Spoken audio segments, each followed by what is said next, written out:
Designing a component with variable thickness, such as an automotive body panel, where weight can be a design concern, has typically meant a number of complex steps are required to generate the geometry. The new variable offset face command inside of NX11 reduces all of these complex steps to just one, and also just shows one feature in the part navigator.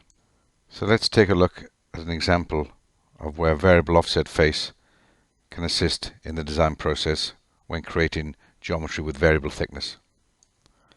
The variable offset face command can be applied to either solid or surface geometry. In this case, we're going to apply it to the grey surface you can see.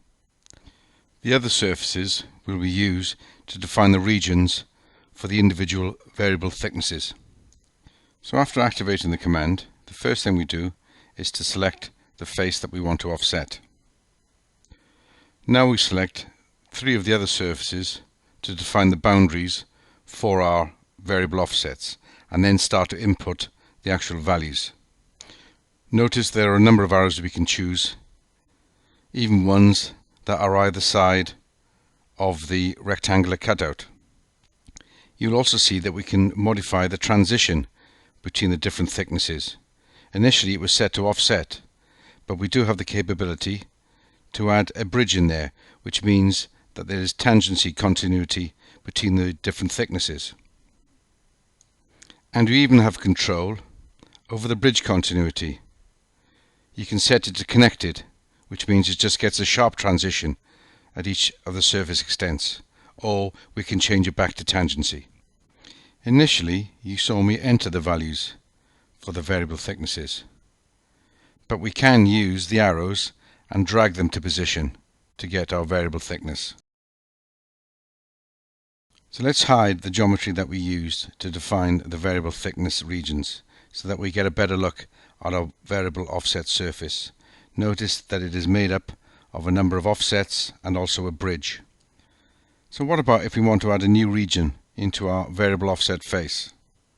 In this case, we simply roll back the model, we sketch a line profile around the area that we want to variably offset, and then roll the model forward, and then using Edit with Rollback, we're simply able to select the sketch to define the new region.